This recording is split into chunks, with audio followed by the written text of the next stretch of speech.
Hey everyone, welcome back to my channel, JoJo's Cup of Mocha. I am JoJo, and if you are new here, thank you so much for clicking on this video and watching. I share all sorts of tips, tricks, and shared experience from my travels. And please don't forget to hit the subscribe button and click the bell to receive notifications so you get updates of when I upload videos like this. Recently, I took an 8-day trip to London, literally like 2 weeks ago. So I left on March 18th in the evening. My flight was at 8 o'clock. I arrived on March 19th at like 7 o'clock in the morning, and I left on March 27th. Yes, that's right. So because nowadays we have the pandemic, we have different strains of COVID coming out practically like every single year. I did a lot of research in the beginning of this year, January of 2022, for my trip in March of 2022. So based off all the research and the information that I have accumulated, I figure, why don't I just make a video just detailing that and telling you guys all the information and tips that you should know if you're looking to travel to London in 2022. Okay, the first thing that you should know and that you should research for is to know if the country of England or just the UK in general is allowing your country into the UK. At the time when I was doing my research, I don't think England or the UK in general really had any countries on the red list, but however, you never know and things can and do change. So just double check and see if they will allow the country that you are traveling from into the UK. Tip number 2 is to go on www.gov.uk. So gov.uk for all COVID entry requirements, restrictions, and just general information. When I was doing my research, I found that website to come in very handy. It has all of the things that you would need to enter the UK, whether you are flying by air or going by train or anything like that. And when I was doing my research, because I am an American, in March, like the week that I was set to, head out to the UK, they changed it yet again. And they said that now you don't need to do the passenger locator form as of 4 a.m. on March 18th. I was flying out at 8 p.m. on March 18th, so I missed that just by like a hair. The point of this is to just tell you to look on there, and it will give you all the information that you need. Which brings me to my third tip that I recommend that you do, is to sign up on the website gov.uk and receive the email notifications about all COVID requirements and travel in the UK, so that way you get up-to-date information on what's going on with the requirements and whatnot. So all the information that I was telling you like a minute ago, I signed up to that email list, and I got those notifications, and it told you the notification, like it told you what was changing, when it would go into effect, and all the requirements and whatnot that you needed to have complete moving forward. So highly, highly, highly recommend this. Tip number 4 is to have electronic and physical copies of all of the documents or, visas and requirements that you need for your trip. And I recommend you making at least 3 to 5 copies to give to, not only to keep for yourself, but to also give out to people that are closest to you, so that way, God forbid, if something were to happen, they have copies of all your documents and information, so that way they can help you while you're traveling overseas. What you can do is get a sheet protector just like this, and then you could put all of your documents in there. This is literally like the exact sheet protector that I took to the UK with all my information. I had my flight information, my hostel information, this passenger locator form that I really didn't have to do because nobody checked it because they changed the requirements, but I still did it anyways because better to be safe than sorry and prepared than not prepared at all. And yeah, I made 3 copies. This was my copy. I gave a copy like this to my boyfriend, gave one to my parents. I recommend this. Keep this on you at all times, and also, I don't know if anyone has thought about this or anything like that, but also make copies, preferably color copies. If not, black and white will have to suffice because not everyone has a color copier. But yes, definitely make copies of your passport and give them to set point persons, just in case if something were to happen. Number 5 is something that you should know. So if you are going to London and if you are doing any excursions, activities, day trips, tours, whatever it may be, make sure you look at them in advance, book them in advance, because even though the pandemic is still kind of going on, certain activities tend to sell out quickly. And if there are any like requirements, like any mask requirements or proof of vaccinations or whatever, make sure you look that up and know that ahead of time, so that way when you go on your excursions and day trips and whatnot, you are prepared. The day trips that I went on and the tours that I went on Get Your Guide, which when the vlogs come out to those, I will link them down below, and if you click on them, I do receive a small commission and no additional cost to you. But the day trips and tours that I went on through Get Your Guide, even though they said like masks were required and whatnot, when I physically got there in person, they weren't really that enforced, let's be real. But we still tried our best to like social distance and whatnot. So just be aware of that and make sure you do your research. Okay, tip number 6 is to make sure that you exchange your local currency in advance prior to arriving in England. Now you can do this at the airport, or you know, when you arrive in London, it's up to you, because I know some people like they just don't have the chance to exchange it ahead of time, or you know, like they just prefer to do it when they get there. There are ATMs where you can withdraw cash out and it will be in the currency in British pounds.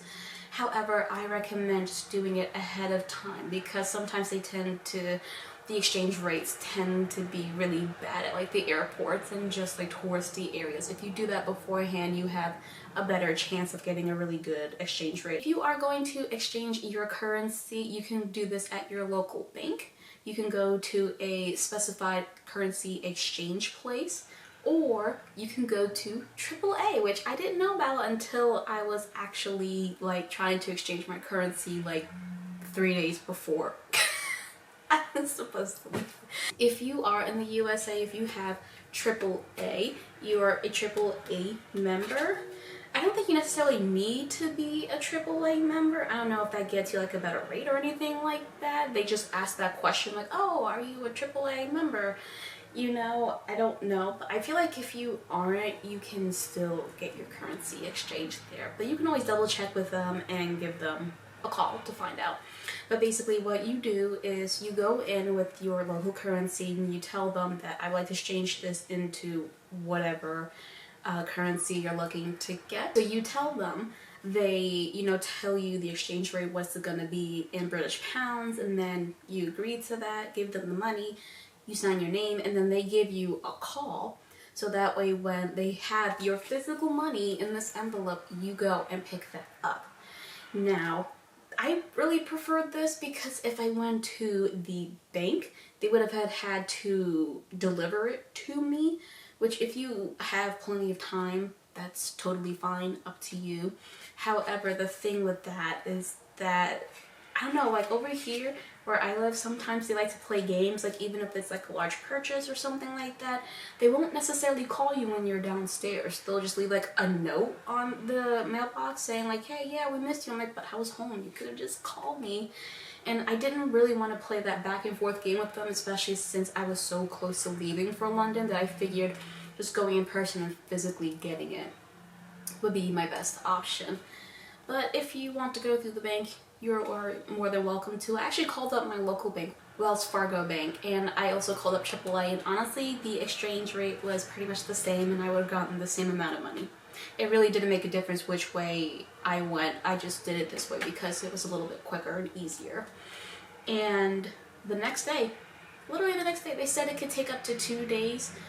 Like, okay, so I went in on a Tuesday, I believe, and they said Thursday by 5 o'clock you should get it. If not, Friday morning before you leave, you should be able to get it. But I got it literally the next day, like, oh, Miss Hall, your money's here. So I went and I got it, and it came in this. They physically counted it out, and I counted it out, and it was correct. This brings me to my next tip. Make sure you have some spare cash on you. If you're able to have, of course, the local currency. which is British pounds, but you can also have some spare, you know, currency from your home, so that way if you needed to exchange it for whatever reason, you have that backup option. Just never know what can happen, and it's good to have that backup. Even if you don't physically like use it for something, you can always try to deposit it back into your bank account if you have like a international global bank. Like I know like Wells Fargo, HSBC, Chase, like these are pretty much like international banks, so if you're able to kind of like deposit it back into your bank account, you can, so that way you can have extra money. Or if you just don't want to use your debit or credit cards that much, you can use cash instead, you know. But I would recommend just having it just for emergency purposes, just in case your, you know, cards are lost or stolen. At least you have some physical cash on you to help carry you through with your trip. The next tip that I have, or general information that you need to know, is just that a lot of things in London is just contactless. Like, it's amazing how so like advanced they are compared to the US. Not that we don't have contactless here, but it's not really as widespread and apparent over here as it is like over there. So just know that, you know, like in my previous tip, yes, you can bring spare cash, but just know that more often than not, people pay with contactless payments than they do with cash. You can still pay with cash. If you pay with cash, not all the places are gonna have like the exact change to give back to you, because so many people pay with contactless payments that they don't necessarily keep enough notes or pence and pounds, like the $1 or $2 pounds on them, to give you in change. So just be aware of that. Brings me to number 9. So in London, you don't necessarily need a mask. In certain places, in certain areas, they do still have the sign saying that you should wear a mask. However, I found that it wasn't really that enforced. Now, up to you if you still want to wear a mask. Go right ahead. For certain places, I did wear a mask. I recommend to bring masks and to wear one just in case. Number 10, if you are in London, be sure to get yourself an Oyster Card. This is like a transportation pass that allows you to go on the tube or the train, the bus, so that way you can get from place to place. The public transportation in London is pretty good, you know, very efficient, very quick. Trains normally come like every 3 to 5 minutes at least, and you are pretty much close or within walking distance to a lot of buses and train stations in London. Get yourself a Oyster card, so that way you can get on the tube and just go from place to place and where you need to. Just something to note, if you have never been to London before, with their system, the way London is broken up, it is separated, it's broken up into zones. So there are 6 zones, if memory serves me correctly, and you pay by the zone. So zone 1 is where, you know, like Big Ben is and all the major tourist attractions, and the outer zones are kind of more like the, I like to say more like suburban areas. Not all of them, but some of them are. They're a bit out there, away from all the action and touristy areas, so you pay by the zone. So if you're going from like zone 5 to like zone 2, you're going to pay, you know, that zone price when you leave, if that makes sense. So when I stayed at my hostel, I think we were in zone like 3 or 4. But if I was going to Westminster, which is in zone 1, I believe, so I tapped my card and it showed me the balance. It didn't deduct anything. But when I arrived in Westminster in zone 1, I tapped it again to exit, and that's when it takes the money out. Depending on the zone, that could mean more or less money, if that makes sense. Number 11 is to do at least one free walking tour in London. So this lovely woman that I met on a day trip to Brighton told me about this free tour company, Free Tours by Foot, and they have so many different tours. They also have some paid tours, depending, but they also have some free tours. And she was doing the one for Brixton, completely free. You paid, you know, a tip for the tour guide, obviously. But that is just a great way to see London to learn more about the history, the culture, the people in these neighborhoods, and then after that you can just walk around and explore. You know, you already kind of know where you are in a certain area. I highly recommend you do that, especially if it's like your first time in London. That way you get to really see a lot of the different neighborhoods and areas by foot. Number 12, I highly recommend that you do day trips to other areas of England as well. Even though this is like a London type of informative video, but there are a lot of day trips from London, and I went on 3 actually to different areas. I went to Stonehenge, I went to Oxford, Windsor Castle, I went to see the Seven Sisters, to see, you know, Brighton, that area, went to the Cotswolds, and these are all relatively close, like at least an hour and a half or so from London. If you're looking for a little escape from the city, from London, you can definitely do that. You can do a guided tour, which I did. I got all my guides from Get Your Guide, and that's how I went because I just wanted to not only get more information on the area that I was visiting, but also just to meet new people, which I did on my tours. Or you can also just buy the tickets yourself and just go on your own. Either way, the choice is yours, but I recommend doing that at least once when you're in London. Tip number 14. If you are going to London, make sure you pack a lot of comfy clothing and shoes, because 9 times out of 10 you are going to be doing a lot of walking around neighborhoods, streets, in and out of the tube, maybe on and off buses. You're just going to be doing a lot of walking and exploring, so make sure you have really thick comfy shoes and comfy clothing, so that way your feet aren't going to hurt like the first 20 minutes of walking, if you get what I mean. Number 15, even though it is, you know, spring, technically speaking, make sure you bring an umbrella and or a rain jacket just in case. Because when I went 7 years ago, when I studied abroad, it was the fall, it rained on average like 11 to 15 times a month. Very, very wet.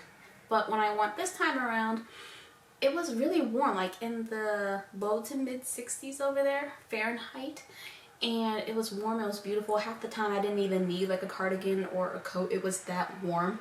However, from the locals, from what they say, 9 times out of 10 this doesn't happen. Like, it's still pretty chilly, pretty cold, and very wet sometimes.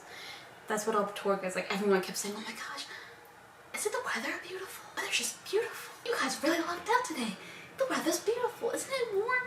Like, they kept talking about it so much because it just doesn't happen around that time of year. So if you are going to London any other time throughout this year, or in March and like February, earlier in the year, I recommend just bringing an umbrella and or a rain jacket, because even though it may be warm and sunny, like, it's London, you don't need to see rain in the forecast to have it randomly just start pouring on you the next minute. Okay, so I think we are on 16, I think, don't quote me on that, but this is basically my final, you know, little tidbit if you are traveling to London. If you are traveling to London, whether it's for a few days or for a week or 2 or more, I would recommend getting either a SIM card, a local SIM card, or like an international pass. Now, everyone's phone plans are different. If you are like me, my, you know, phone plan has an included international package. So with my T-Mobile One plan, I believe that's what it's called. It's a very old plan that I got a while ago and I still use to this day. International plan has 2 gigabytes of data, unlimited text, and a few minutes of calling. I don't remember how many. I can always look it up and just insert it here. But I get all of that for over 210 countries and territories. So when I went to London, I didn't need to do anything extra. I literally, when I landed, I turned on my, you know, data and everything. I switched roaming on, and I started to get text messages like that. What I did do when I was over there, I paid $35 extra to get up to 5 gigabytes of data. included. It was an international pass that lasted for 10 days just because I noticed that like the reception, like the service, and the speeds in London were just very, very slow, and I would have used up like all my data very, very quickly, and I didn't want to be stuck someplace like on the tube and just run out of data and then it be extra slow. So I figured I just want the extra data, so that way I had up to 7 gigabytes of data to use, which was amazing. I don't even think I used up all of them. It was very quick on my end, and I highly recommend that. Or if you know you don't want to buy an international pass and you just want to get a SIM card, you can do that before you leave your country, or you can do that after when you arrive in the UK. I recommend, if you are going to be in London for an extended period of time, it would be beneficial to go with the SIM card. This is what I did when I studied abroad for 3 months, like 7 years ago. I just got a local SIM card because it was just easier and just more convenient because I was living there and I needed access to apps and things that I wouldn't be able to get if I was still on like the US plan. That's what I did. However, if you're someone like me and you work 9 to 5 and you're traveling, but you're primarily on vacation for a short amount of time, if you're able to just buy like an international pass, like the one that I got from T-Mobile, like 5 gigabytes of data, unlimited text and everything for $35, it lasts 10 days. Or, you know, if you have a phone plan already and if you can get the international package included in that, that's even better. So the choice is up to you, but either way, as long as you're able to get something that'll help you out with, you know, navigating and using your phone while you're abroad, it's all good. Thank you so much for watching this video till the end. I truly appreciate it. I try to make it as, you know, short and to the point as possible. As always, please leave a like, hit subscribe, and click the bell to receive notifications. And if you have any additional comments or tips that you would like to share about traveling to London, if you've already been this year, leave them down below. And stay tuned for the London vlogs that will be coming out hopefully very soon. See you guys.